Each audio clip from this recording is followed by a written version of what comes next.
I don't want to rant. I always like to take a considered approach, but I feel that I need to here. It just gets from bad to worse for the MindsEye developers, from ripping off gamers to mass layoffs. The MindsEye soap opera continues. Forget Ronnie Biggs and the great train robbery. Forget the craze taking what they wanted in the shadows. Leslie Benzies and his team pulled off their own high-stakes robbery right in front of everybody, and somehow they're walking away with the money. This just wasn't a bad launch. This was a modern-day con, a digital daylight robbery disguised as game development. Alright guys, welcome back to the channel. We have more gaming and PlayStation news, rumors and leaks to go over. If you enjoyed today's video, please show your support by hitting that like button, and don't forget to tune in to the PlayStation podcast every Sunday at 7 p.m.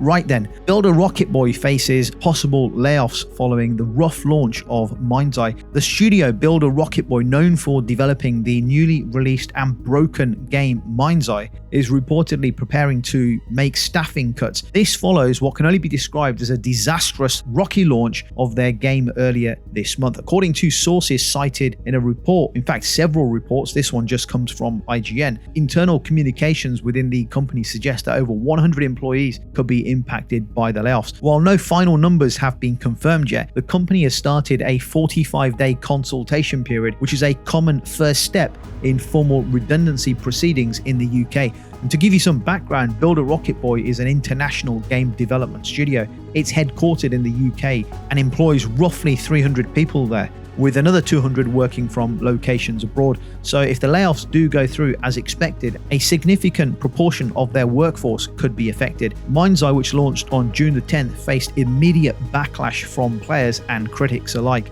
Many encountered bugs, performance issues, and multiple other technical problems that made the game difficult to play. Reviews were not favorable, and the game's overall reception has been quite poor since the launch. Shortly after release, the developers acknowledged these issues. In statements they made publicly, they said they were working hard to fix the problems and described themselves as heartbroken over how things had turned out for players who were excited to try and play the game. Despite a couple of updates to MindsEye, the game hasn't improved much. For many early players, the initial experience had already left a negative impression. Even with the fixes, regaining that trust and interest can be a difficult challenge. So now, with the game's rocky launch behind them, the studio appears to be entering a period of internal uncertainty. The impact of the layoffs and what this might mean for the future of MindsEye or any other projects in development from that studio remains to be seen. I mean, who actually believes that they were heartbroken?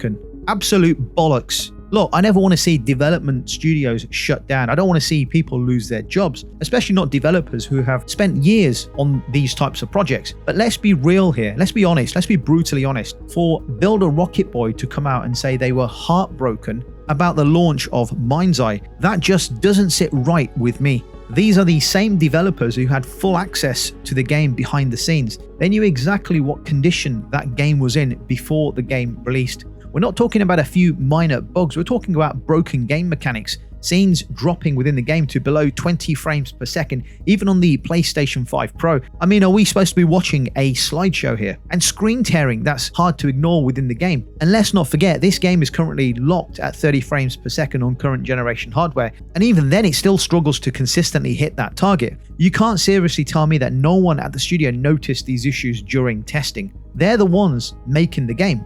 They have the quality assurance teams, the internal playtests, and the build reviews. They know these problems were there. So then why release a product in that state? And then to claim to be heartbroken when players point it out, it just feels disingenuous, blatant lies, absolute total dishonesty. It's become a common pattern within the gaming industry, unfortunately, releasing a half-broken game, wait for the backlash, then roll out some copy and paste apology about working hard to fix the problems. And here we are, over 2 weeks after launch, a few updates later, and MindsEye is still a mess. Barely improved, still clunky, and still a performance nightmare. At the end of the day, this feels like a studio that spent years in development, they ran out of money and time, released a game in whatever state they could, marketed the shit out of this game and made it look promising, but in reality, it was rushed, undercooked, and players got ripped off. And now they're laying off over 100 people who helped make that game. It's sad because it's the result of poor decisions from the top. This wasn't just a technical hiccup, it was a failure in project management, quality control, and honesty with the gamers.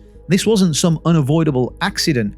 This was a bad launch that could have been avoided if they just waited until the game was ready. And now, after charging full price for a broken game, They're cashing in on early sales, patching it here and there with flimsy updates, and letting the consequences fall on the developers, not the decision makers who chose to ship the game early. I'm not having a dig at the developers who spent years making this game. It's the morons who sit in their ivory towers who make those decisions to release the game in its current state and then release questionable, disingenuous statements about how upset they are that the game is in its current state. It's hard not to feel like players and gamers were misled here, and unfortunately, this kind of thing is becoming far too common within the gaming industry. If there's ever been a legal way to rob people in broad daylight, this might be it. Builder Rocket Boy didn't just launch a broken game, they dressed it up with flashy marketing, sold it at full price, and then shipped it out knowing exactly what they were handing over. As I said at the beginning of the video, forget Ronnie Biggs and the Great Train Robbery, forget the craze taking what they wanted in the shadows. Leslie Benzies and his team pulled off their own high-stakes robbery right in front of everyone, and somehow they're walking away with the money. This wasn't just a bad launch, this was a modern-day con, a digital daylight robbery disguised as game development. So guys, let me know your thoughts about this game, the whole scenario, this whole situation about the game being broken upon release and it's still not working properly. Let me know your thoughts in the comments and let's move on. So the ESRB, the organization responsible for rating video games in North America, gave Hell Is Us a mature 17 plus rating. The rating was based on several content factors, including strong language, graphic violence, drug references, and suggestive themes. The game centers around a character who is a former soldier, someone who has deserted the military and is now on a personal journey to learn the truth about his family. The story takes place in a country torn apart by civil war, and players navigate this hostile environment in a third-person perspective. Along the way, players will interact with both supernatural creatures and human soldiers, engaging in combat and uncovering story elements. Combat in Hell Is Us is designed to be intense and personal, focusing on melee weapons like swords and axes. Some combat sequences feature stylized finishing moves shown with dramatic camera angles. These moments can be graphic, with scenes of enemies being impaled or cut down in brutal ways. Lovely, sounds just like my cup of tea, this game.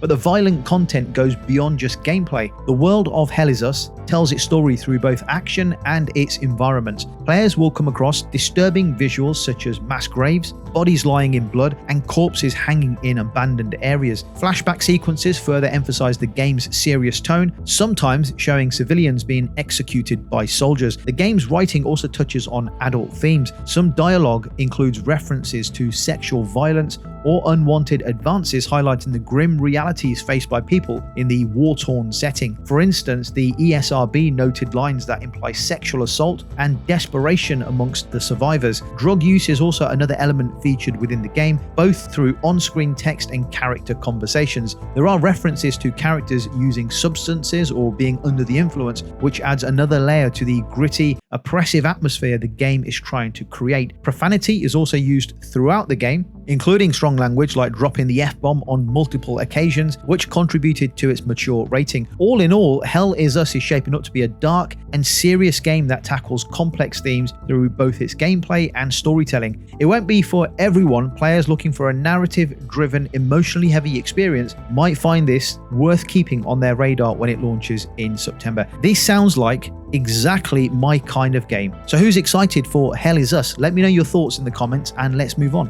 Phantom Blade Zero, an upcoming action RPG, has been generating a lot of interest and a little bit of confusion too. Developed by S-Game, the title puts players in the role of an assassin working their way through a dark, stylized world filled with danger and mystery. From the outside, you might assume it follows the blueprint of popular Souls-like games or maybe fast-paced action games like Devil May Cry. But according to the game's creator, that's not what the project is aiming for. Soulframe Liang, what a wonderful name, Soulframe. Soulframe Liang, who is both the CEO of S-Games and the creative lead on Phantom Blade Zero, recently spoke about the misconceptions surrounding the game. When the first trailers and gameplay teasers were revealed, many viewers immediately compared it to Dark Souls due to its dark atmosphere, complex environments, and checkpoint-based structure. And when a combat demo was later released, people started comparing it to more traditional hack-and-slash games because of its quick, fluid fighting mechanics. But Liang wants to set the record straight. He doesn't think Phantom Blade Zero fits neatly into either of them two categories. In fact, he believes that trying to label the game based on familiar genres might actually limit people's expectations. In his words, genres are often built around assumptions, and while they can be helpful as a starting point, they don't always capture what a game is really trying to be. Instead of chasing after existing formulas, Liang says He and his team have been inspired by creators who've broken the mold, developers who have ignored labels and created something new by following their own vision. That's the approach S-Game took. Originally, they wanted to blend the satisfying feeling of fast-paced combat with deep, multi-layered level design. But as development went on, something unique began to emerge. The team realized that the game's aesthetic, its environments, character design, and animations were being shaped heavily by traditional Chinese influences. Liang describes it as something familiar and rooted in cultural identity, yet rarely explored in mainstream games.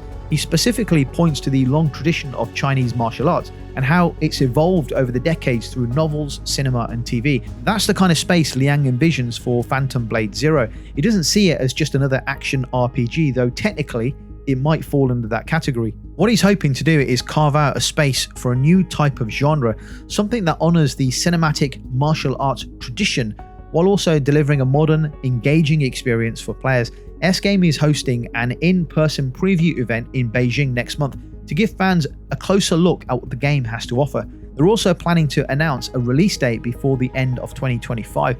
So if this title is on your radar, stay tuned, and as soon as I have more information, I will let everyone know. Okay guys, let's move on. Even after years of its original release, Cyberpunk 2077 is still getting updates. However, the next one, Update 2.3, has been pushed back. Originally, this update was supposed to arrive on June the 26th, but developer CD Projekt Red posted on social media that the team needs more time to get everything right. While CD Projekt Red don't give us a new release date, they did say that the update will be similar in scale to Update 2.2, which added quality of life features and improvements based on community feedback. If you've been following Cyberpunk 2077 since the beginning, you'll probably remember how rough the game was when it first launched on consoles in December 2020. The backlash was strong enough that CD Projekt Red had to issue refunds and even saw the game temporarily pulled from the digital stores. Since then, the studio has spent an enormous amount of time and resource trying to turn things around, reportedly investing over $125 million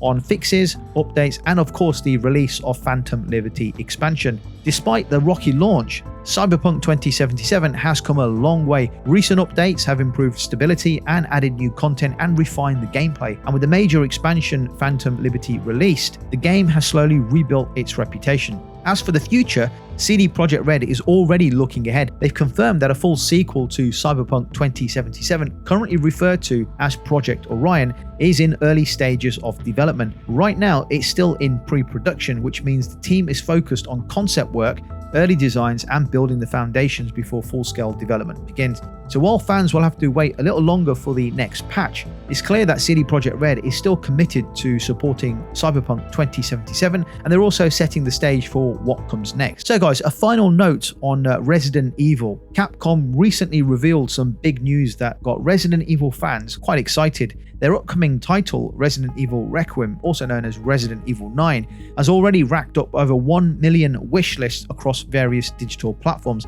That number is pretty impressive considering that the game was only just announced during the Summer Game Fest. Capcom took to social media to thank fans, posting on X, and they went on to say, "Requiem for the dead, nightmare for the over 1 million of you who wishlisted. Thank you." This kind of early support shows just how excited players are for the next chapter in the legendary survival horror series. There's quite a lot of speculation around the characters also in the game. One major rumor making the rounds is that Leon Kennedy, a fan favorite character who's been around since Resident Evil 2, might return as a second playable character in the game.